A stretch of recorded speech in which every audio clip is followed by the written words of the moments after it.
ஈட்டி பாய்ந்தாலும் இமை கொட்டாது மார்பு காட்டும் கூட்டமாம் எங்கள் அருளானந்தர் கல்லூரியின் மாணவர்களின் மத்தியிலே எழுச்சி உரையாற்ற அன்போடு அழைக்கிறோம்.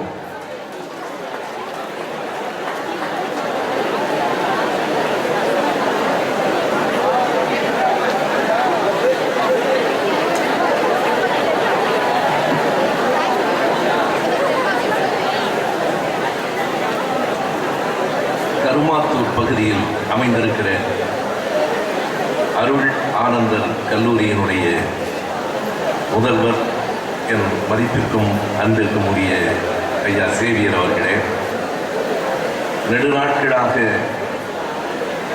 நான் அவரிடம் அறிமுகம் பெற்றிருக்கிறேன் என்று சொல்ல வேண்டும்.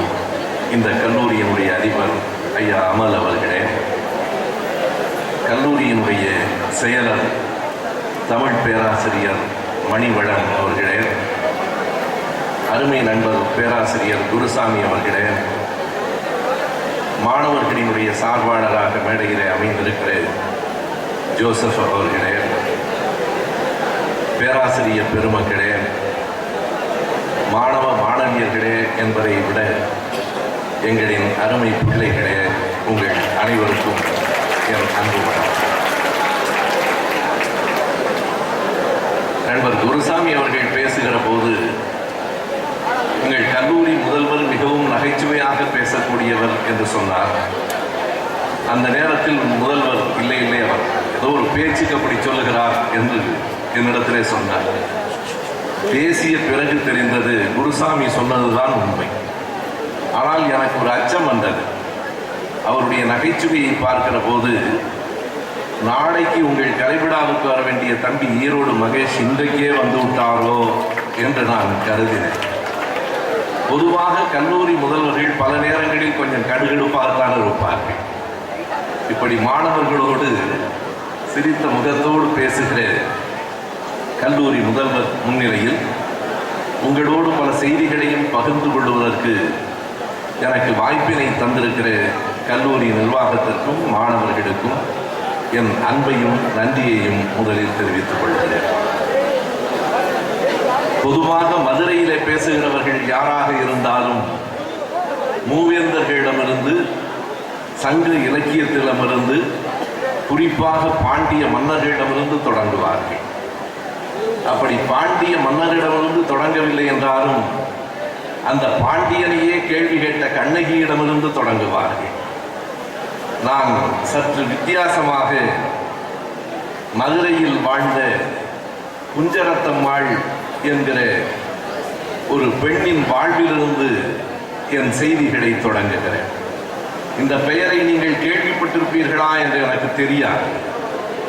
ஒருவேளை கேள்விப்படவில்லை என்றால் இன்றைக்கு கேள்விப்பட்டாக வேண்டும். நானும் கூட அந்த பெயரைத்தான் அறிந்திருந்தேன். அண்மையிலே தான் முனைவர் குமரவேல் என்கிறவரினுடைய பதிவை நம்முடைய கட்புலனம் என்று சொல்லுகிற வாட்ஸ்அப்பிலே பார்த்ததற்கு பிறகு அந்த செய்திகளை அறிந்து அது குறித்த செய்திகளை மேலும் தேடினேன். யார் அந்த குஞ்சரத்தம்மாள்? இத்தனை பெரிய கல்லூரியில் இவ்வளவு மாணவர்கள் கூடியிருக்கிற கல்லூரி விழாவில் தொடக்கத்தில் உரைக்க வேண்டிய பெயராக அது இருப்பதற்கு என்ன காரணம்? அந்த அம்மா ஒரு தாசி குலத்தில் பிறந்தவர். எடுத்ததும் எடுக்காததும் உங்களுக்கு அப்படிப்பட்ட ஒரு பெண்மணிதானா கிடைத்தார் என்று நீங்கள் கேட்கலாம். நான் இந்த பகுதியை அறிவேன். இந்த கல்லூரிக்கு நான் வந்ததில்லை. மதுரை பல்கலைக்கழகம் வரையிலே வந்து உரையாற்றி இருக்கிறேன். இந்த கல்லூரிக்கு முதல் முறையாக இன்றுதான் வந்திருக்கிறேன். கருமாத்தூர் பகுதி என்பது பொருளாதாரத்திலும் சமூகத்திலும் பின்னடைவுக்கு உள்ளான மக்கள் வாழ்கிற பகுதி என்பதை நான் அறிவேன். எனவே இங்கே இருக்கிற பிள்ளைகள் எல்லாம் உங்களில் கண்டிப்பாக 100% பேராவது உழைக்கும் மக்களினுடைய பிள்ளைகள், கோடீஸ்வரர்களின் பிள்ளைகள் இல்லை. அதனால் தான் நான் தொடங்கும் போதே மாணவர்களே மாணவியரே என்பதை விட எங்களின் பிள்ளைகளே என்று நான் தொடங்கியதற்கான அடிப்படை காரணம் அதுதான். இந்த அரங்கில் மட்டுமல்ல, வெளியிலும் உங்களுக்காகவே நான் பேசிக் கொண்டிருக்கிறவன். உழைக்கிற மக்களை பற்றிய சிந்தனையோடு தான் ஒவ்வொரு உரையும் அமைய வேண்டும் என்று கருதுகிறவன். இந்த கல்லூரி இவ்வளவு பின்னடைவான ஒரு இடத்தில் இருக்கிற கல்லூரி தமிழ்நாட்டிலேயே தரத்தில் 4வது இடத்தில் வந்திருக்கிறது என்று சொன்னால் அதற்காகவும் என் தலை வணக்கத்தை நான் தெரிவித்துக் கொள்கிறேன். வர வேண்டும். காடு மேடுகளில் இருந்து வருகிற உழைக்கிற மக்களினுடைய பிள்ளைகள் படிக்கிற கல்லூரி தமிழகத்தின் இந்தியாவின் தரத்தில் முன்னணியில் நிற்க வேண்டும் என்பதுதான் நம்முடைய நெடுநாள் விருப்பம். எனவே இந்த கல்லூரியில் பேச கிடைத்த வாய்ப்பில் பாண்டிய நெடுஞ்செழியன் பற்றி பேசாமல், மதுரையை எரித்த கண்ணகி பற்றி பேசாமல், குஞ்சரத்தம்மாளை பற்றி ஏன் பேசத் தொடங்குகிறீர்கள் என்றால், மதுரையை கண்ணகி எரித்தாள், குஞ்சரத்தம்மாள் மதுரையை வாழ வைத்தாள். எனவே நான் குஞ்சரத்தம்மாளிடமிருந்து தொடங்குகிறேன். அவள் ஒரு தாசி குலத்து பெண் என்ற உடனே முகம் சுழிக்க வேண்டாம். அவளுடைய வாழ்க்கை என்னவாக இருந்தது, அந்த பெண் என்ன செய்தாள் என்பதை நான் சொல்வதற்கு காரணம், நம் ஒவ்வொருவரினுடைய வாழ்க்கையையும் அந்த திசை நோக்கி திருப்பிக் கொள்ள வேண்டும் என்பதற்காகத்தான். அந்த பெண்ணினுடைய இளமை காலத்தில் அவளிடத்தில் வந்து போகாத மதுரையை சுற்றியுள்ள செல்வந்தர்களே இல்லை என்று சொல்லலாம். மதுரையினுடைய ஆவணி மூல வீதியினுடைய ஒரு மூலையில் 2 பெரிய அரண்மனை போன்ற வீடுகள் அந்த அம்மாவின் வீடுகளாக இருந்தன. எப்போது 150 ஆண்டுகளுக்கு முந்தைய கதையை நான் சொல்லுகிறேன். 1870களில் நடந்த கதையை உங்களோடு பேசுகிறேன். 2 பெரிய அரண்மனை போன்ற வீடுகள், வீடு முழுவதும் தங்க நகைகள், வெள்ளி பாத்திரங்கள், முத்து பவளம், செல்வத்தில் கொடித்த பெண்ணாக அந்த பெண் இருந்தாள். அந்த காலகட்டத்திலே தான் தமிழகம் முழுவதும் தாது வருஷ பஞ்சம் வந்தது, மதுரைக்கும் வந்தது. தாது வருஷ பஞ்சம் என்றால் என்ன என்பதை நீங்கள் தேடுங்கள் அல்லது பெரியவர்களிடம் கேளுங்கள். இன்றைக்கு சிரமம் இல்லை. அன்றைக்கு நாங்கள் எல்லாம் படித்துக் கொண்டிருந்த காலத்தில் எந்த ஒன்றையும் யாரிடமாவது கேட்டு அறிந்து கொள்ள வேண்டும் அல்லது எங்காவது நூலகத்தில் தேடி அறிய வேண்டும். ஆனால் இன்றைக்கு நீங்கள் உங்கள் கணிப்பொறிக்கு கூட போக வேண்டியதில்லை, கைபேசியிலேயே எல்லாவற்றையும் நீங்கள் கண்டறிந்து விட முடியும். 1875 80 வரைக்கும் 5 ஆண்டுகள் தமிழகத்தை தாது வருட பஞ்சம் என்கிற ஒரு மாபெரும் பஞ்சம் பாட்டி எடுத்தது. அதற்கு ஏன் தாது வருட பஞ்சம் என்று பெயர் என்றால், தமிழிலே 60 ஆண்டுகள் பெயர்கள் உண்டு, நமக்கு தெரியும். தமிழ் பேசும் தேசம் என்று எனக்கு தலைப்பு கொடுத்திருக்கிறார்கள். இந்த தேசம் தமிழ் பேசுகிறதா என்பது ஒரு பெரிய கேள்வி. நம்முடைய தமிழ் ஆண்டுகள் என்று சொல்லப்படுகிற ஆண்டுகளின் பெயர்கள் கூட தமிழ் பேசவில்லை. ஒரே ஒரு ஆண்டின் பெயர் கூட தமிழிலே இல்லை, அனைத்தும் சமஸ்கிருதம். அந்த 60 ஆண்டுகளிலே ஒன்றுதான் தாது, அந்த 60 ஆண்டுகளிலே ஒன்றுதான் அக்ஷயா. ஏன் அக்ஷயாவை சொல்லுகிறேன் என்று உங்களுக்கு தெரிந்திருக்கலாம். அக்ஷய திருதையை வருகிற போது 1 கிராம் நகையாவது வாங்கிவிட்டால் வீடெல்லாம் தங்கமாக இருக்கும் என்று சொல்லி வைத்திருக்கிறார்கள். என்ன வேடிக்கை தெரியுமா? அக்ஷய திருதையை என்பது 60 ஆண்டுகளுக்கு ஒரு முறைதான் வர வேண்டும். ஏனென்றால் அக்ஷய என்பது 60 ஆண்டுகளுக்கு ஒரு முறை வருகிற ஆண்டு. அந்த அக்ஷய ஆண்டில் வருகிற திருதையை தான் முதலில் சொல்லப்பட்டது. பிறகு ஒரே ஒரு ஆண்டு விற்பனை நடந்து 59 ஆண்டுகளுக்கு விற்பனை இல்லை என்றால் என்ன செய்வது? ஆண்டுதோறும் அக்ஷய திருதையே வருகிறது. அந்த அக்ஷய என்பது ஒரு ஆண்டின் பெயர் என்பது போல தாது என்பது ஒரு ஆண்டின் பெயர். அந்த தாது வருடத்தில் வந்த பஞ்சம் காரணமாக மக்களிடத்திலே நெடுநாட்கள் என்ன பயம் இருந்ததென்றால், 60 ஆண்டுகளுக்கு ஒரு முறை அந்த தாது வருடம் வருகிற போதெல்லாம் மறுபடியும் பஞ்சம் வருமோ என்று மக்கள் அஞ்சினார்கள். அப்படி வரவில்லை. அந்த தாது வருட பஞ்சம் வந்த போது மக்கள் உணவுக்கு வழியின்றி கஞ்சி குடிப்பதற்கிலார், அதன் காரணம் இவை எனும் அறிவுமிலார் என்று பாரதி சொல்லுவாரே.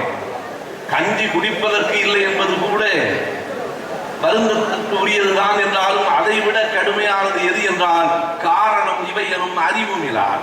எதனால் நமக்கு கஞ்சி குடிப்பதற்கு கூட இல்லை, எதனால் நம்மை வறுமை சூழ்ந்திருக்கிறது? உழைப்பே உயர்வுக்கு வழி என்று சொல்லுகிறார்களே, உழைக்கிறவர்கள் ஏன் உயரவில்லை? இந்த கேள்விகளுக்கெல்லாம் விடை தெரியாமல் மக்கள் பஞ்சத்தில் வாடினார்கள், எலும்பும் தோலுமாக ஆனார்கள். இடுப்பில் இருந்த துணி தவிர உடம்பில் துணி இல்லை. அத்தனை கடுமையான பஞ்சத்தில் மதுரையில் வாழ்ந்த, ஆவணி மூல வீதியில் வாழ்ந்த குஞ்சரத்தம்மாள் ஒரு முடிவு செய்தாள். நீங்கள் நினைவில் வைத்துக் கொள்ளுங்கள், பாலியல் ஒழுக்கம் இல்லாத பெண்தான், அப்படி சேர்த்த பணம்தான். ஆனாலும் அந்த அம்மையார் என்ன செய்தார் என்றால், தன் வீட்டில் ஒரு பெரிய வட்டை, அண்டா என்று சொல்லுவார்களே, அதில் கஞ்சி காய்ச்சி அந்த பஞ்சம் வந்த 2 ஆண்டுகளில் 1875 பஞ்சம் வந்த 2 ஆண்டுகளில் அந்த ஒரு பெரிய வட்டையில் கஞ்சி காய்ச்சி வருகிறவர்களுக்கு தட்டில் ஊற்றினாள். இந்த மதுரையின் முதல் பசி தீர்த்த பெண்மணி அவள்தான்.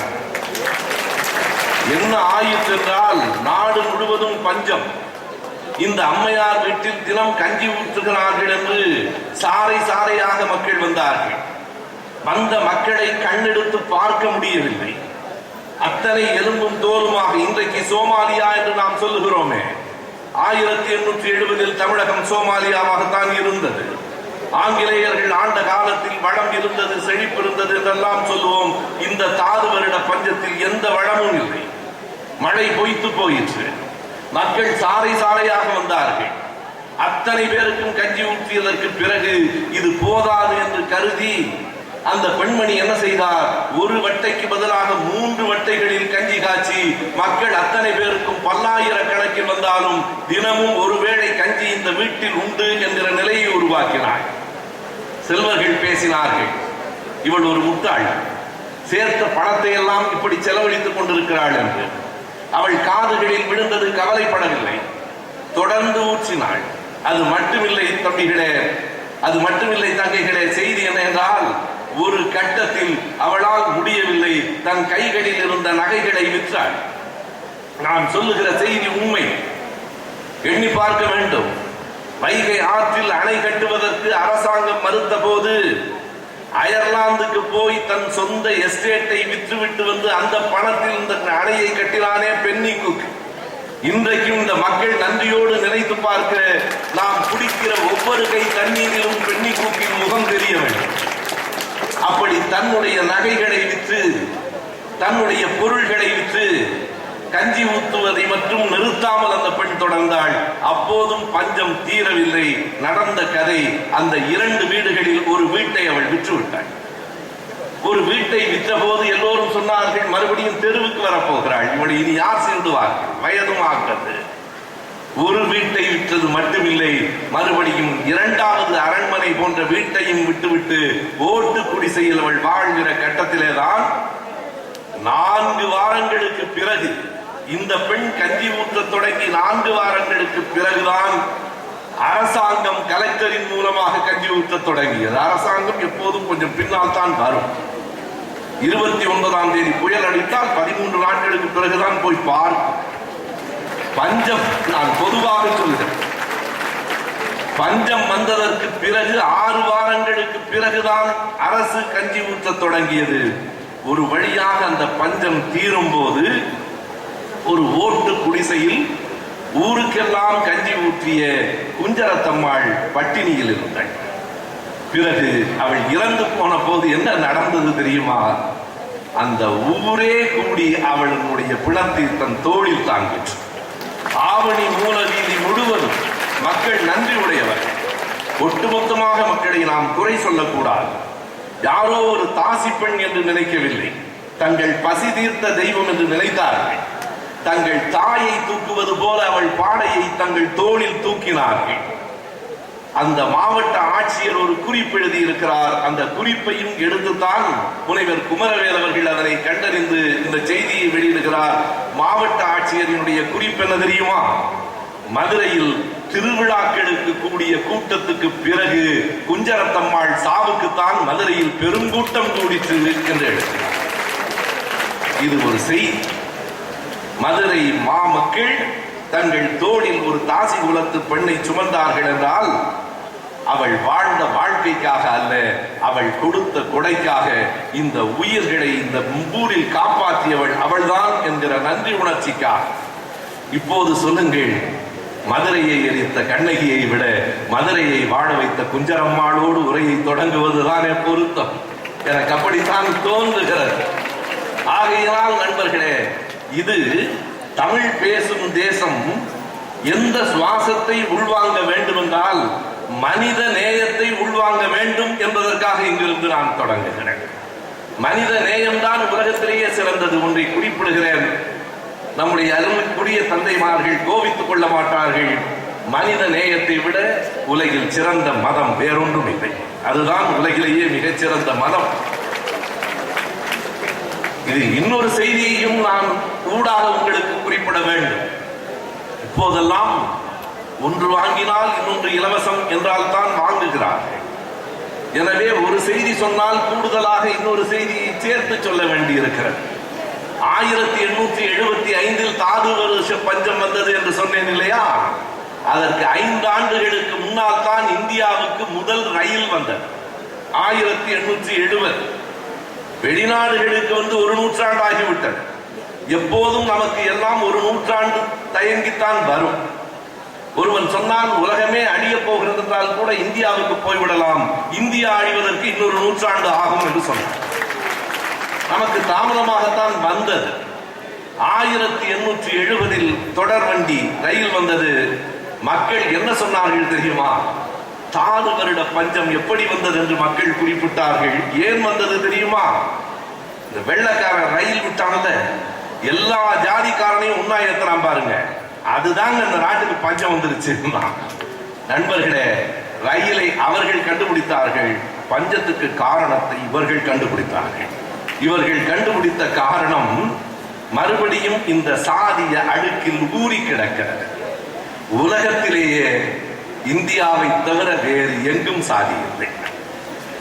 எங்கு இருக்கிறது? இலங்கையில் இருக்கிறது, பாகிஸ்தானில் இருக்கிறது, நேபாளத்தில் இருக்கிறது என்று நண்பர்கள் சொல்லலாம். உண்மைதான். அவையெல்லாம் ஒரு காலத்தில் இந்தியாவாக இருந்து தொலைத்த நாடுகள், அதனால் இருக்கிறது. மலேசியாவில் கூட இருக்கிறதே. மலேசியா இந்தியாவாக இருந்ததே இல்லையே என்றால் இந்தியர்கள் சென்ற நாடு, அதனால் இருக்கிறது. இந்தியாவாக இருந்த நாடுகளிலும் இந்தியர்கள் சென்ற நாடுகளிலும் தான் இந்த சாதியம் என்பது இன்று வரைக்கும் இருக்கிறது. அந்த சாதியத்தை தான் தாது வருட பஞ்சத்துக்கு கூட காரணமாக காட்டுகிறார்கள். தாது வருட பஞ்சத்துக்கு சாதியை காரணமாக காட்டியவர்கள் அழிந்தார்கள். தொடர்வண்டி வாழ்ந்தது. குஞ்சரத்தம்மாளின் புகழ் வாழ வேண்டும் என்பதற்காக சேர்த்து சொல்லுகிறேன். குஞ்சரத்தம்மாள் மட்டுமல்ல, உலகத்தில் இப்படிப்பட்டவர்கள் உண்டு. நோபல் பரிசு பற்றி நீங்கள் அத்தனை பேரும் அறிந்திருப்பீர்கள். நாம் வாங்குகிறோமோ இல்லையோ, நோபல் பரிசை பற்றி அறிந்திருக்கிறோம். அந்த நோபல் வாழ்க்கையிலும் இப்படித்தான் நடந்தது. எப்படி குஞ்சரத்தம்மாளினுடைய வாழ்க்கை ஓரிடத்தில் தொடங்கி இன்னொரு இடத்தில் வந்து முடிந்ததோ, அப்படித்தான் அந்த ஆல்ஃபிரட் நோபல் என்கிற ஸ்வீடனில் பிறந்த அந்த ஒரு மிகப்பெரிய ஒரு விஞ்ஞானி, கெமிக்கல் இன்ஜினியர், ஒரு மிகப்பெரிய விற்பனையாளர், அவர் ஒரு தொழில் அதிபர், top businessman in the world என்றவர்களை சொல்லுவார்கள். அவர் கண்டுபிடித்த ஒன்று என்ன தெரியுமா? டைனமைட் அவர் கண்டுபிடித்தது தான். இன்றைக்கும் வெடித்து சிதறுவதற்கு நாம் பயன்படுத்துகிற, நாம் என்றால் நாம் அல்ல, அரசுகள் பயன்படுத்துகிற அந்த டைனமைட் இருக்கிறதே, அந்த வெடிகுண்டுக்கான பொருள், அதனை 1867 கண்டுபிடித்தவர் ஆல்ஃபிரட் நோபல் தான். கண்டுபிடித்ததோடு மட்டுமல்ல, நோபல் அதை உலகம் முழுவதற்கும் விற்பனையும் செய்தார்.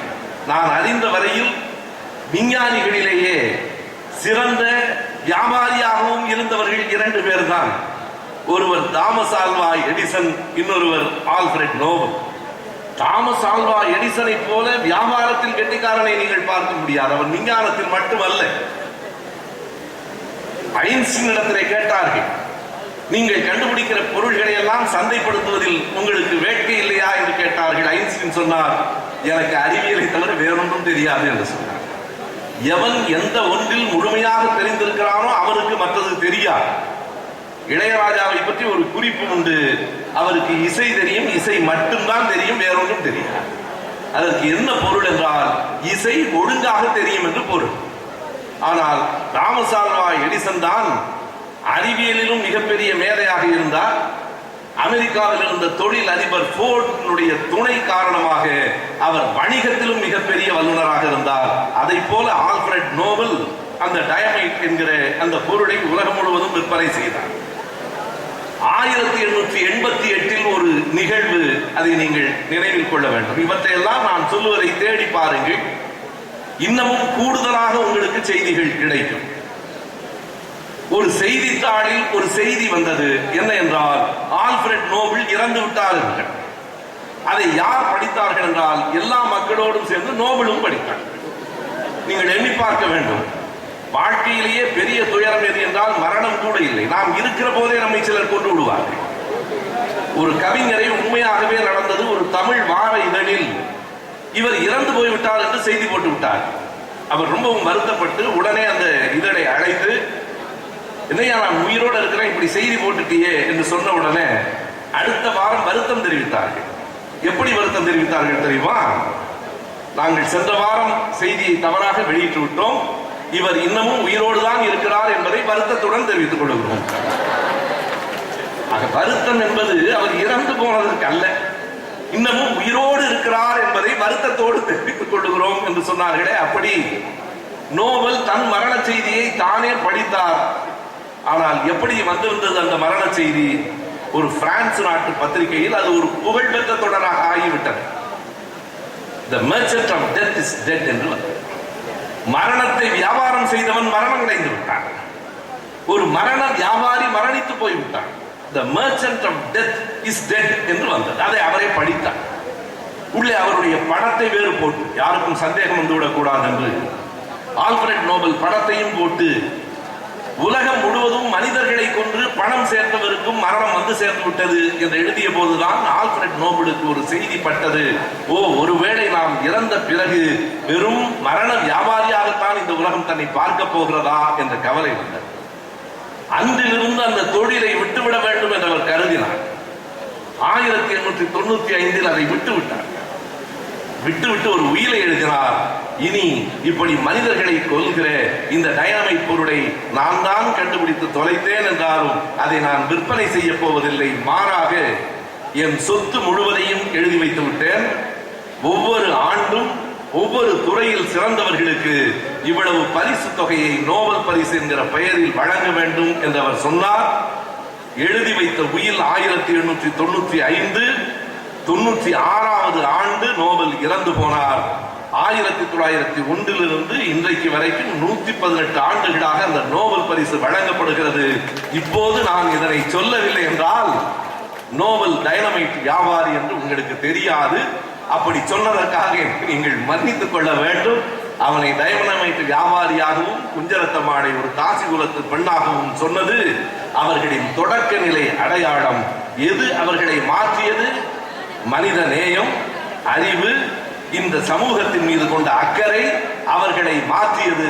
நாமும் மாற வேண்டாமா என்பதுதான் நாம் உங்கள் முன்னால் வைக்கிற செய்தி.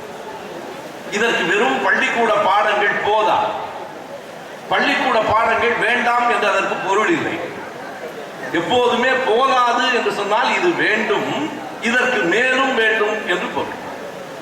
கவிஞர் கண்ணதாசன் ஒரு திரைப்படத்திலே பாட்டு எழுதியிருப்பார், படிக்காத மேதைகளும் பாரினில் உண்டு. மிக பலர் என்ன முடிவு வந்துட்டான்னா படிக்கலைன்னா தான் மேதை அவன் முடிவு வந்துட்டான். அவர் எழுதும் போது படிக்காத மேதைகள் தான் பாரில் உண்டு எழுதல, படிக்காத மேதைகளும் பாரில் உண்டு என்று எழுதினார்.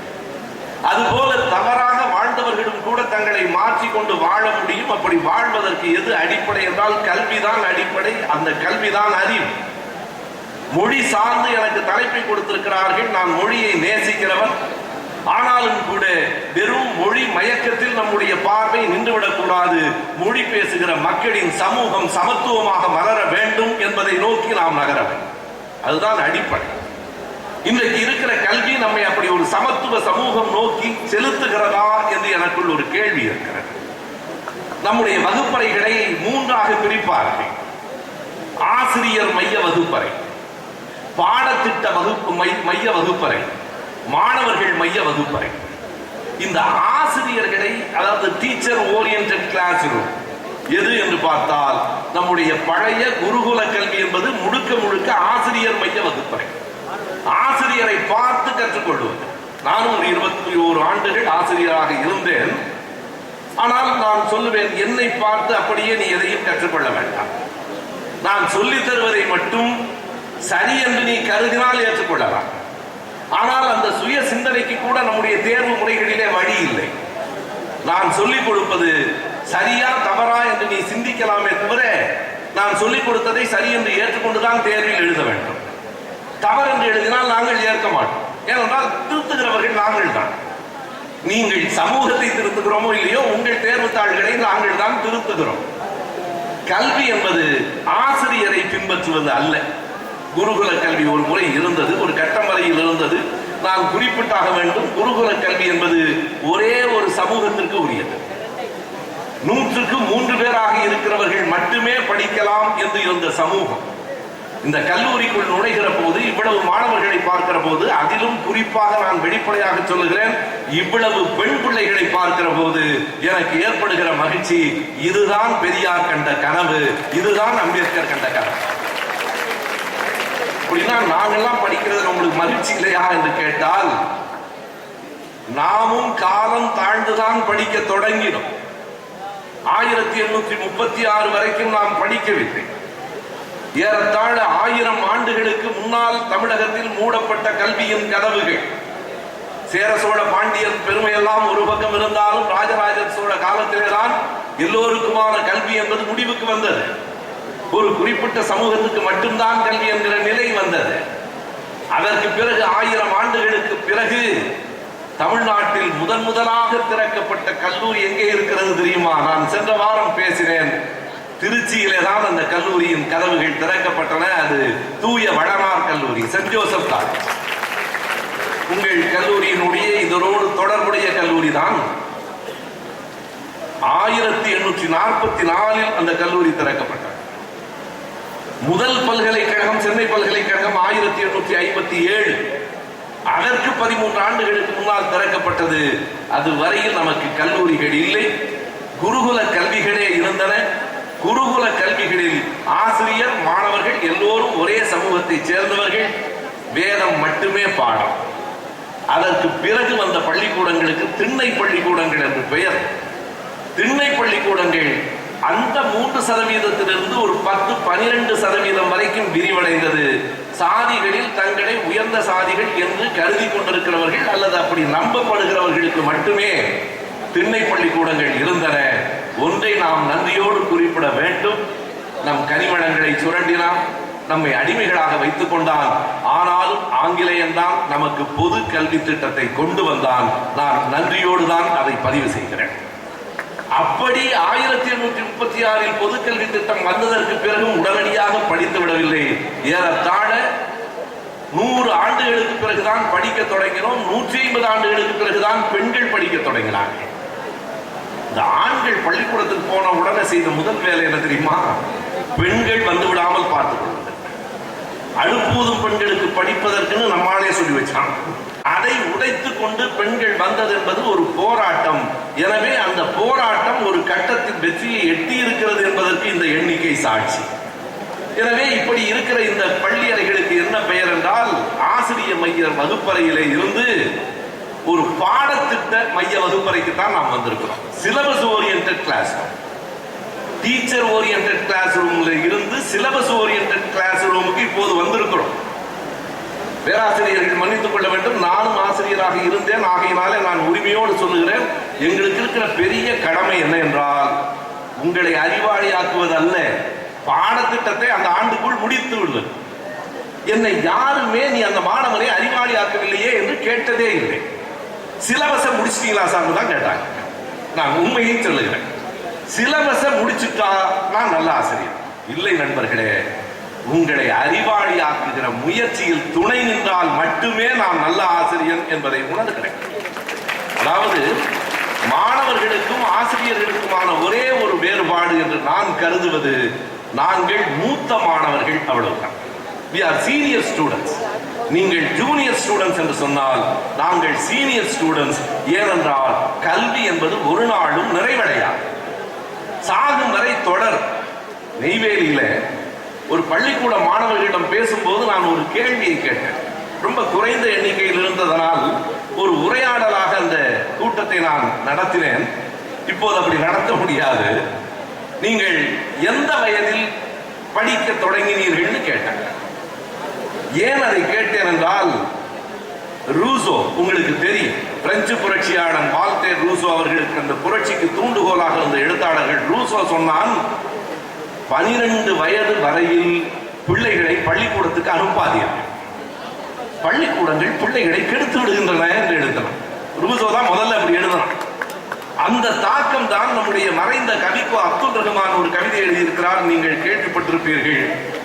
புத்தகங்களே கவனம், பிள்ளைகளை சொல்லல அவரு, புத்தகங்களே கவனம், எங்கள் பிள்ளைகளை கிழித்து விடாதீர்கள். பொதுவா நம்ம என்ன சொல்லிட்டு இருப்போம்னா, பிள்ளைகளே கவனம், புத்தகங்களை கிழித்து விடாதீர்கள் என்று சொல்லுவோம். கவிக்கோ சொன்னார், புத்தகங்களே கவனம், எங்கள் பிள்ளைகளை கிழித்து விடாதீர்கள், நல்ல சிந்தனையோடு இருக்கிறவனை கெடுக்கிறார்கள் சொன்னார். ஆனால் இப்போ நம்ம கேட்ட உடனே அந்த பிள்ளைகள் சொன்னார்கள், பெரும்பாலும் 3 வயதில் படிக்க வந்தோம் என்றார்கள், படிக்க தொடங்கினோம் என்றார்கள். எங்கள் காலத்தில் எல்லாம் 5 வயதுக்கு முன்னால் நாங்கள் பள்ளிக்கூடத்துக்கு போகவில்லை. 5 வயதிலையும் போக விருப்பம் இல்லை, அது வேறு. நீங்க இப்ப கேட்டாலும் எந்த பிள்ளையாவது விரும்பி பள்ளிக்கூடத்துக்கு போகுதா? கையையும் காலையும் பிடிச்சு கொண்டு போய் கட்டி கொண்டு போய் உள்ள தூக்கி போட்டுறோமே தவிர, இன்னமும் கிராமங்கள்ல நான் பார்த்திருக்கிறேன், வீட்டுல இருந்து பள்ளிக்கூடம் போற வரைக்கும் அப்பா அந்த குச்சி எடுத்து அடிச்சுக்கிட்டே போவார். அங்க போன உடனே ஆசிரியர் சொல்வார், விடுங்க இனிமேல் நான் பார்த்துக்கிறேன். எந்த பிள்ளையாவது படிக்குமா? பள்ளிக்கூடம் என்பது இப்படிப்பட்ட மிரட்டுகிற இடம் இல்லை. காதலால் கற்க வந்தவர்கள் எத்தனை பேர்? எண்ணி பார்த்தால் காதலால் கற்க வந்தவர்கள் எத்தனை பேர்? இன்றைக்கும் விடுமுறைன்னு சொன்ன உடனே பிள்ளைகள்கிட்ட பார்த்தா, உங்களுக்கு எப்படியோ எனக்கு தெரியாது, சின்ன பிள்ளைகள்கிட்ட போய் பள்ளிக்கூடம் விடுமுறைன்னு சொல்லுங்க. இப்ப உங்களுக்கு கூட முதல்வர் வந்து நாளைக்கு விடுமுறைன்னு அறிவிச்சாலும், நீங்க சும்மா ஒரு பேர் சொல்ற, நாளைக்கு விடுமுறை தான், நீங்களும் விடுமுறைன்னு அறிவித்த உடனே ஒரு மகிழ்ச்சி வருது பாருங்க. அந்த மகிழ்ச்சிக்கு என்ன காரணம்? ஏன் பிள்ளைகள் விடுமுறை நாளை மகிழ்ச்சியாக கருதுகிறார்கள்? நான் வெளிநாடுகளிலையும் பார்த்திருக்கிறேன், பிள்ளைகள் அல்ல வேலைக்கு போகிறவர்கள் வெள்ளிக்கிழமை மாலையும் சனிக்கிழமை மாலையும் மகிழ்ச்சியா இருக்கும். வெளிநாடு முழுவதும் வெள்ளி சனி இரவு கொண்டாட்டம், ஞாயிறும் விடுமுறை தான். ஆனா ஞாயிறு மாலையில எல்லோருடைய முகத்திலையும் ஒரு சின்ன சோகம் வரும். 8 மணிக்கெல்லாம் வீட்டுல ஒடுங்கிடுவான். ஏன்னு கேட்டா, அடுத்த நாள் வேலைக்கு போகணுமே. காலையில பொழுது விடிந்த உடனே அங்கே எல்லாம் கொட்டுகிற பணியில் 6 மணிக்கு வேலைக்கு புறப்படுவாங்க. இன்னொரு செய்தியும், பெரும்பாலும் அங்கு பள்ளிகள் வகுப்புகள் என்பவை காலை 7 மணிக்கு தொடங்கி 1 மணிக்கு முடிஞ்சிடும். அவ்வளவுக்கு அங்கு அவ்வளவு வெயில் கூட இல்லை. ஆனால் நமக்கு நல்ல வெயில் நேரத்தில் தொடங்கி வெயில் தாடும் போதுதான் முடிக்கிறோம். இந்த பள்ளிக்கூடங்கள் ஏன் என்றால், நமக்கு ஏன் இப்படி ஒரு சிக்கலாக மாறின என்றால், நல்லவைகள் கூட திணிக்கப்படுகிற போது நம் மனம் அதை எதிர்க்கிறது. நல்லதுதான், நீங்க ஒரு பையனை ஒரு விஷயத்தை படிக்க கூடாதுன்னு நாம் கருதினால் அதற்கு எளிமையான வழி இருக்கிறது. அதை பாடப்புத்தகமா வச்சுட்டா போதும், சாதாரணமா கூட அவன் எடுத்து படிப்பான். நான் ஒரு நாள் ஒரு நல்ல புத்தகம் இந்த பிள்ளைகள் எல்லாம் படிக்க வேண்டுமே என்று எனக்கு தோன்றியது. சின்ன புத்தகம். நான் என்ன செஞ்சேன், வகுப்புல இதை வச்சுட்டு நான் அந்த முதல்வர் அறை வரைக்கும் போயிட்டு வந்துடுறப்பா, ஒரு 10 நிமிடம் ஆகும், அமைதியா இருங்க, இந்த புத்தகத்தை வர வரைக்கும் யாரும் எடுக்கக்கூடாது, இந்த புத்தகம் யாரும் நீங்க யாரும் படிக்கக்கூடாது, நான் வர்ற வரைக்கும் இது யாரும் தொடக்கூடாதுன்னு சொன்னேன். எல்லாருமே படிச்சுட்டான். படிக்காதவெல்லாம் கூட நீ படிச்சுட்டான். அவனுக்கு வேறு எதிர்பார்ப்பு இருந்தது, இதை படிக்க கூடாம வேற ஏதோ செய்தி இருக்கு போக்கு என்று இயல்பாக அந்த வயதுக்கு உள்ள வேட்கை இருந்தது. வந்த உடனே எல்லாரும் சிரிச்சான். படிச்சிட்டீங்களான்னு கேட்டேன். ஆமா, நான் எனக்கு தெரியும், அதுக்கு தான்ப்பா சொன்னேன். நான் படிக்க சொன்னா படிக்க மாட்டேன். இது ஒரு எதிர்ப்புணர்ச்சி இயல்பாக உண்டு. அந்த பிள்ளைகள் எல்லாம் நாங்கள் 3 வயதில் வந்தோம் என்றார்கள். நான் 5 வயதுக்கு முன்னால் நாங்கள் எங்கள் காலத்தில் பள்ளிக்கூடத்துக்கு போனதில்லை. இப்போதெல்லாம் 4 வயது 3 வயது யூகேஜி எல்கேஜி ப்ரீகேஜின்னு வேற ஒன்று கண்டுபிடிச்சோம், உலகத்திலே இல்லாது. மறைந்த பெரியார்தாசன் தான் சொல்வார், இந்த 2 படிப்பு இருக்கு, அப்பர் ப்ரீகேஜி லோயர் ப்ரீகேஜி கண்டுபிடிச்சிட்டா பிரசவ ஆஸ்பத்திரியில இருந்து பிள்ளைய தூக்கிட்டு போயிடலாம். இது கல்வி மீது கொண்ட காதலால் இல்லை. பிள்ளைங்களை வீட்டுல வச்சுக்க முடியல, எங்கேயாவது கொண்டு போய் விட்டுறலாம்னு தோணுது. அவங்களுக்கு ஒரு பிள்ளை வந்தால் அதற்கு வருமானம் என்று தோன்றுகிறது. ஆனால் ரூசோ சொன்னான், 12 வயதுக்கு முன்னால் பிள்ளைகளை பள்ளிக்கூடத்தில் சேர்க்கக்கூடாது. ஏனென்றால் அரசுக்கும் ஆதிக்க சக்திகளுக்கும் அடிமைகளை தயார் செய்வதாக இந்த பாடம் இருக்கிறது என்று பிரான்ஸ் தேசத்தில் பிரெஞ்சு புரட்சிக்கு முன்னால் ரூசோ சொன்னான். அதுதான் அந்த நாட்டினுடைய அன்றைய நிலை. அங்கே ஒரு பிரெஞ்சு புரட்சி வந்த நண்பர்களே, பள்ளிக்கூடத்தில் நான் அந்த பிள்ளைகளை நெய்வேலியில கேட்டேன், எந்த வயசுல படிக்க தொடங்குனீங்கன்னு. எல்லாரும் 3 வயது 4 வயது என்று சொன்னார். நான் கேட்ட கேள்வி வேறு, அவர்கள் சொன்ன விடை வேறு. நான் கேட்ட கேள்வி எப்போது படிக்க தொடங்கினீர்கள் என்று, அவர்கள் சொன்ன விடை எப்போது பள்ளிக்கூடத்துக்கு வந்தோம் என்பதை. பள்ளிக்கூடத்துக்கு வருவதற்கு முன்பாகவே நான் படிக்கவில்லையா? என் தாயின் மார்பில் பால் அருந்த நான் படித்தேனா இல்லையா? ஒருவர் கைப்பிடித்து நடக்க நான் படித்தேனா இல்லையா? ஒரு மொழியை அம்மா என்றும் அப்பா என்றும் சொல்ல கற்றேனா இல்லையா? கல்வி என்பதும் படிப்பு என்பதும் பிறக்கிற குழந்தைக்கு தொடங்குகிறது நண்பர்களே. படுக்கிற குழந்தை குப்புற படுக்க முயற்சிக்கிறதே, தவழ முயற்சிக்கிறதே, நடக்க முயற்சிக்கிறதே, அத்தனையும் படிப்பு தான். எதுவரை அந்த படிப்பு தொடரும் என்றால் 90 வயதில் நடக்க முடியாமல் இருக்கிற போது கம்மூன்றி நடப்பது எப்படி என்றும் படிக்கும் வரை கல்வி தொடரும். கல்வி வேறு, பள்ளிக்கூடம் வேறு. கல்வி வாழ்நாளுக்கு உரியது, பள்ளிக்கூடம் அதனுடைய ஒரு பகுதியாக இருக்கு. அந்த குருகுல பள்ளிக்கூடம், திண்ணை பள்ளிக்கூடம், அதற்கு பிறகு வந்த பொது பள்ளிக்கூடத்தில் கூட பள்ளிக்கூடத்தில் கொண்டு போய் திணித்ததனால் பிள்ளைகளுக்கு ஒரு வெறுப்பு வந்தது. நாங்கள்லாம் படிக்கிற போது இப்ப கிடையாது. நாங்கள் பள்ளிக்கூடத்தில் படிக்கிற காலத்தில் இந்த அம்மை ஊசி போடுறதுக்குன்னு ஒரு ஆள் வருவான். இங்க இருக்க பேராசிரியர்கள் எல்லாருக்கும் தெரியும். நீங்க வயசை எப்படி கண்டுபிடிக்கலாம் தெரியுங்களா? இந்த இடத்துல 2 தழும்பு இருந்ததுன்னா ஐயாவுக்கு வயசு 50க்கு மேல ஆயிடுச்சுன்னு பொருள். ஏன்னா உங்க காலம் எல்லாம் இங்கதான் வைப்போம். அம்மை இந்த அம்மை தழும்புக்கு அவ்வளவு பெரிய ஒரு பெரிய அறுவை சிகிச்சையை நடத்துவாங்க. வெறும் அம்மை குத்துறது அல்ல. இந்த பக்கத்துல 2 வீரத்தழும்பு, இந்த பக்கத்துல 2 வீரத்தழும்பு எனக்கு இப்பவும் இருக்கு. அது 2 நாளைக்கு அது வீக்கம் வந்து காய்ச்சல் வரும். அம்மை குத்திரவன் வர்றான்னு தெரிஞ்சா இந்த இதுவரைக்கும் தாண்ட தெரியாதவங்க கூட சுவரை தாண்டி அந்த ஓடிடுவான். ஒரு அச்சம் ஊட்டுகிற ஒரு கட்டம் ஒரு காலத்தில் இருந்தது. அது அம்மை குத்துகிறவனை பார்த்து மட்டுமல்ல, படிப்பை பார்த்து, ஆசிரியரை பார்த்து. ஆசிரியர் மேல ஒரு கோபம் இருக்கும். ஆசிரியர்களை நமக்கு எப்ப பிடிக்கும்னா, அந்த பள்ளிக்கூடத்தை விட்டு போய் 10 வருஷத்துக்கு அப்புறம் அந்த ஆசிரியரை ரொம்ப பிடிக்கும். படிக்கும் போது பிடிக்காது. ஆசிரியர்களுக்கு பட்ட பெயர் வைக்காத மாணவர்கள் யாராவது உண்டா? நீங்க வச்சிருப்பீங்கன்னா எனக்கு நல்லா தெரியும். நானும் வைத்திருக்கிறேன், எனக்கும் வைத்திருக்கிறார். எங்க பள்ளியில படிக்கிற போது ஒரு ஆசிரியருக்கு நாங்க வைத்த பெயர் வந்து துப்பு சுல்தான்ங்கிறது. திப்பு சுல்தான் இல்ல, துப்பு சுல்தான். ஏன்னா அவர் வெத்தில போடுவார். வகுப்புக்குள்ள நுழைறதுக்கு முன்னாடி அந்த எச்சிலை துப்பிட்டு தான் உள்ள வருவார். எனவே பசங்களாம் சேர்ந்து அவருக்கு துப்பு சுல்தான், அவருக்கே தெரியாது நமக்கு ஏன் திப்பு சுல்தான் பேர் வச்சிருக்காங்க. அது திப்பு சுல்தான் இல்ல சார், துப்பு சுல்தான் ஒருத்தன் போய் சொன்னான். அது வரைக்கும் அவருக்கு தெரியாது. புலிக்குட்டி நடேசன் என்னுடைய ஆசிரியர் ஒருத்தர் இருந்தார். ஏன் அவருக்கு பேருனா, அவர் பதுங்கி மெல்ல வருவார், மெதுவா வருவார். அவர் வர்றதே தெரியாது. நாங்க எல்லாம் ஆசிரியர் வரலன்னு ஒரே சத்தம் போட்டு பேசிட்டு இருப்போம். டொம் டொம்னு பின்னாடி சத்தம் கேட்கும். உள்ள நுழைஞ்ச உடனே முதுகுல ஒரு 4 சாத்தும் போது புலிக்குட்டி வந்துட்டாரும்பான். ஆக ஆசிரியர்களும் எதற்காக என்றால், இந்த கல்வி முறை என்பது ஆசிரியர்களும் மாணவர்களும் சேர்த்து கண்டறிகிற, மூத்த மாணவர்களும் இளைய மாணவர்களும் சேர்ந்து கண்டறிகிற கல்வியாக இல்லாமல், ஆசிரியர்களையும் மாணவர்களையும் சேர்த்து வைக்காமல் ஆசிரியர்களையும் மாணவர்களையும் எதிரெதிராக நிறுத்திவிட்டது. இன்றைக்கு பல மாற்றங்கள் வந்திருக்கு. மாண்டிசோரி பள்ளியில தொடங்கி கல்வியை விளையாட்டாய் கற்றுக் கொடுக்க வேண்டும் என்கிற சிந்தனை இன்றைக்கு வந்திருக்கிறது. அந்த போக்குதான் மாணவர்களை மிரட்டுவதிலிருந்து வேறுபட்டு மாணவர்களோடு கலகலப்பாக இருந்தே செய்திகளை சொல்ல வேண்டும் என்கிற கட்டத்தை நோக்கி வந்திருக்கிறது. இங்கே கூட உங்கள் முதல்வர் இங்க பேசுகிற நேரத்தில் ஏன் அப்படி பேச வேண்டும் என்று கேட்டால், இதுதான் இயல்பாக உங்களை செய்திகள் சென்றடைவதற்கான வழி. செய்திகள் மாணவர்களை சென்றடையாமல் பேசிக்கொண்டே இருப்பதால் பயன் இல்லை. நாம் சொல்லுகிற இந்த செய்திகள் எல்லாம் கூட கொஞ்சம் கனமானவையாக இருக்கலாம். ஆனால் எதற்காக நான் இவைகளை சொல்லுகிறேன் என்றால், படிப்பு என்பது நம்மை வெறுமனே பட்டதாரிகளாக ஆக்குவதல்ல, அறிவாளிகளாக ஆக்குவது, சமூகத்தின் போராளிகளாக ஆக்குவது. வெறும் அறிவாளி அல்ல, நீங்க அதை குறித்துக் கொள்ள வேண்டும். வெறும் அறிவாளி என்று நாம் சொல்வதற்கு என்ன பொருள் என்றால், சமூக பார்வையும் அக்கறையும் இல்லாத ஒரு கெட்டிக்காரனால் நாட்டுக்கு கேடு உண்டே தவிர பயன் இல்லை. எவன் சமூகத்தின் மீது அக்கறையோடு சமத்துவத்தின் மீது காதலோடு இருக்கிறானோ அவனுக்கு அறிவு வந்து சேர்வதுதான் பயன். வெறும் தமிழ் அல்ல, வெறும் பாடம் அல்ல. நான் தமிழாசிரியன் தான், தமிழை நேசிக்கிறவன் தான். ஆனால் வெறுமனே தமிழ் மொழியை போற்றிக் கொண்டிருக்கிறவன் இல்லை. அடிப்படையில் எதற்காக அந்த வெறுமனே என்கிற சொல்லி அடிக்கடி சேர்க்கிறேன்னா, இப்போ உங்களுக்கு தெரியும், இன்று காலையிலே ஒரு அறிவிப்பு வந்திருக்கிறது. சென்னையிலே ஒரு திருவிழா ஒரு வாரம் நடக்க போகிறது. என்ன என்று பார்த்திருப்பீர்கள் செய்தித்தாள்களில்.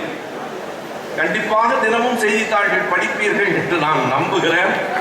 அந்த பழக்கம் இல்லாமல் இருந்தால் உறுதியாக படியுங்கள்.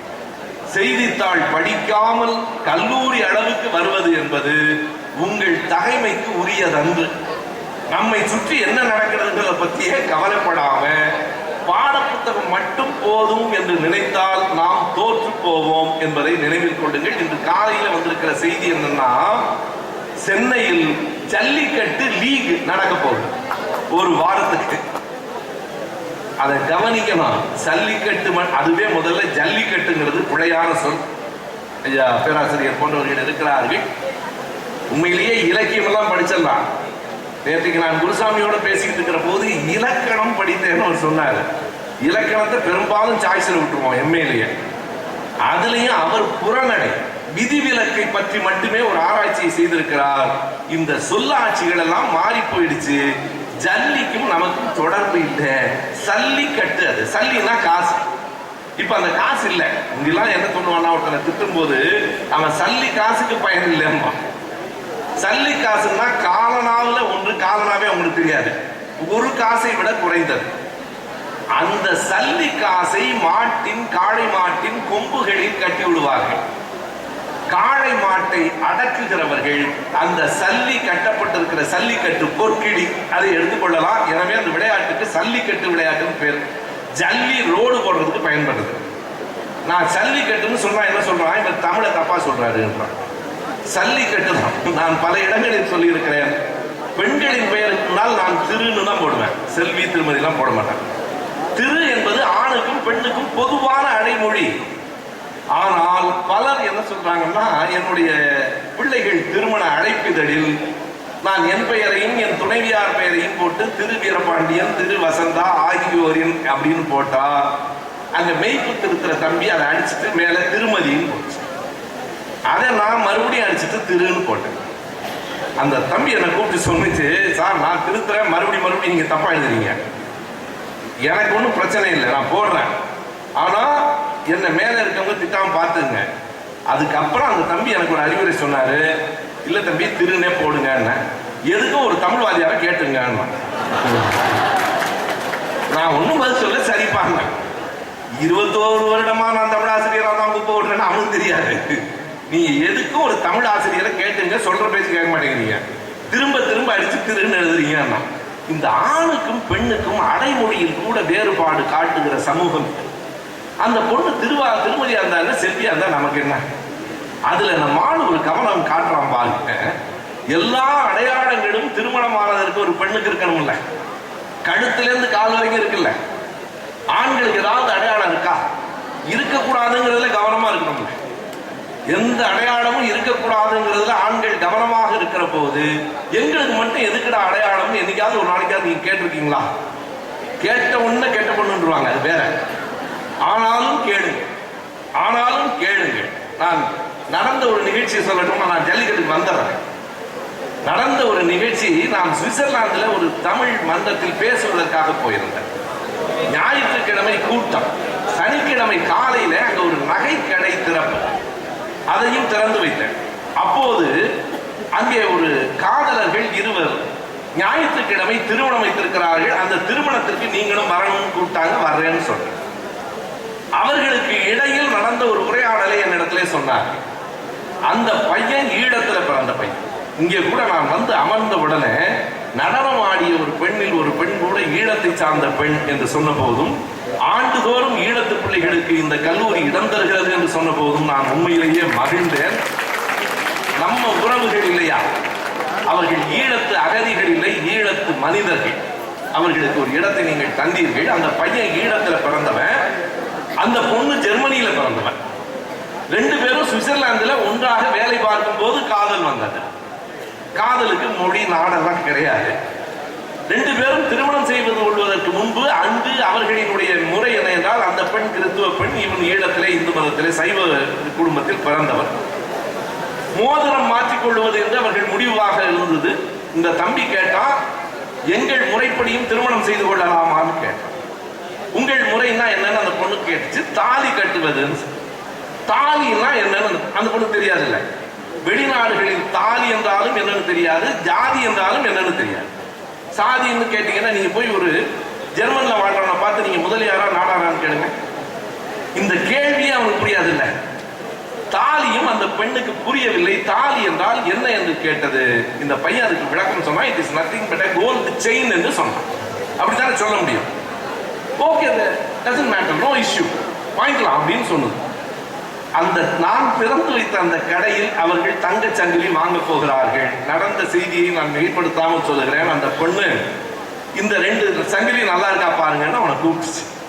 ஒரே மாதிரி 2 சங்கிலி எடுத்து வச்சது. இப்போ உங்களுக்கு எல்லாருக்கும் புரிஞ்சிருக்கும். அந்த பெண் பெரியார படிச்சுட்டுலாம் செய்யல, இயல்பாக ஒரு தர்க்கம். இவன் போய் எதுக்கு 2 சங்கிலின்னு கேட்டான். நீதானப்பா சொன்ன தாலி கட்டிக்கலாம் தங்க சங்கிலின்னு. மோதிரம் 2 வாங்கிட்டோம்ல, 2 மோதிரம் வாங்கிட்டோம்ல, 2 தாலி வாங்கணுமா இல்லையா கேட்டேன். பெண்களே கேளுங்கள், 2 மோதிரம் வாங்குறோம்ல, 2 தாலி வாங்கணும்லன்னு கேட்டோம்னா சொன்னா, இல்ல இல்ல நான் மட்டும்தான் உனக்கு தாலி. அப்பன்னா வேற யாருக்காவது கட்டிக்கிறாங்க, நீ மட்டும்தான் கட்டுவேன்னா அதுக்கு நான் ஒத்துக்க முடியாதுன்னு சொன்னிச்சு. இது நடந்த செய்தி. என்ன செய்யலாம் அந்த பையன் கேட்ட போது அந்த பெண்ணோட கேள்வி 100 மடங்கு நியாயமானது. முடிஞ்சா நீ கட்டிக்க, இல்ல மோதிரத்தை மட்டும் மாத்திக்கன்னு சொல்றேன். அது வேற ஒன்றும் அல்ல. நீங்கள் ஒரே மாதிரியாக 2 பேரும் ஒருவருக்கு ஒருவர் பொன் அணி மாற்றிக் கொள்வது என்றால் வேறு. எதற்கென்றால் எல்லாவற்றிலும் நாம் சொற்களில் கூட சமத்துவமின்மையை பின்பற்றுகிறோம் என்பதற்காக சொல்லுகிறேன். திருமதியில இருந்து ஜல்லிக்கட்டு வரைக்கும் நமக்கு இந்த இஷ்ல ஒரு பெரிய ஈடுபாடு இருக்கு. நம்ம பிள்ளை பூரா அகிலேஷ், சுரேஷ் இப்படிதான் பேர் வச்சிருக்கோம். இன்னும் கொஞ்ச நாள் ஆனா அந்த வேட்டி தாங்க நாம் கட்டுகிற அந்த உடைக்கு பெயர் வேட்டி தான். வெட்டப்படுவதால் வேட்டி. அப்ப லுங்கிக்கு என்ன சொல்லலாம்? மூட்டப்படுவதால் மூட்டி, மூட்டப்படுவதால் மூட்டி, வெட்டப்படுவதால் வேட்டி. வேட்டியவே நம்ம என்ன சொன்னோம்னா வேஷ்டின்னு சொல்லி பழகிட்டோம். பாரதிதாசன் சொன்னார், போக போக இந்த தமிழ ஆட்டுக்குட்டியை கூட ஆஷ்டு குஷ்டிமா போல இருக்கு. இவனுக்கு இஷ்டு போட்டு சொல்லியே பழகி ஆட்டுக்குட்டியை கூட ஆஷ்டு குஷ்டிமா போல இருக்கடாங்க. எனவே சல்லிக்கட்டு அப்படித்தான் ஜல்லிக்கட்டு ஆயிற்று. அந்த சல்லிக்கட்டு தமிழர் பண்பாடு என்பது சரிதான். அந்த தமிழர் பண்பாடு என்பது ஒட்டுமொத்த தமிழ் இனத்தின் பண்பாடு இல்லை, ஒரு முல்லை நில பண்பாடு. முல்லை நிலத்திலும் ஒரு புல் ஆயர்களின் பண்பாடு. 2-3 ஆயர்கள் இனம் உண்டு. ஒரு சமூகத்தின் பண்பாடு. அதை பின்பற்றுவதில் எனக்கு ஒன்று மாற்றமில்லை. ஆனாலும் அதில் நான் கருத்து வேறுபாடு உடையவனாக இருந்தேன். என் கருத்தை தொலைக்காட்சியிலும் சொன்னேன். எப்போதென்றால் ஒட்டுமொத்த தமிழ்நாடே சல்லிக்கட்டு வேண்டும் என்று எழுந்து நின்ற நேரத்திலேயே வேண்டாம், ஆண்டுதோறும் மாடு குத்தி நம்ம பிள்ளைகள் ஏன் செத்து போகணும் நான் கேட்டேன். இப்போது என்ன செய்தி என்றால், அந்த விளையாட்டை கூட வீர விளையாட்டாக நடத்துகிற போது சல்லிக்கட்டு லீக் என்கிற சொல்லை கவனியுங்கள். லீக் என்றால் என்ன பொருள் தெரியுங்களா? கிரிக்கெட் ஒரு வாரம் லீக் நடக்குது, உதைபந்து ஃபுட்பால் நடக்குது. லீக் என்றால் பன்னாட்டு நிறுவனங்கள் உள்ளே புகுந்து அதை வணிக பொருளாக ஆக்கப் போகின்றன என்று பொருள். எல்லாம் வணிகமயமாகிறது.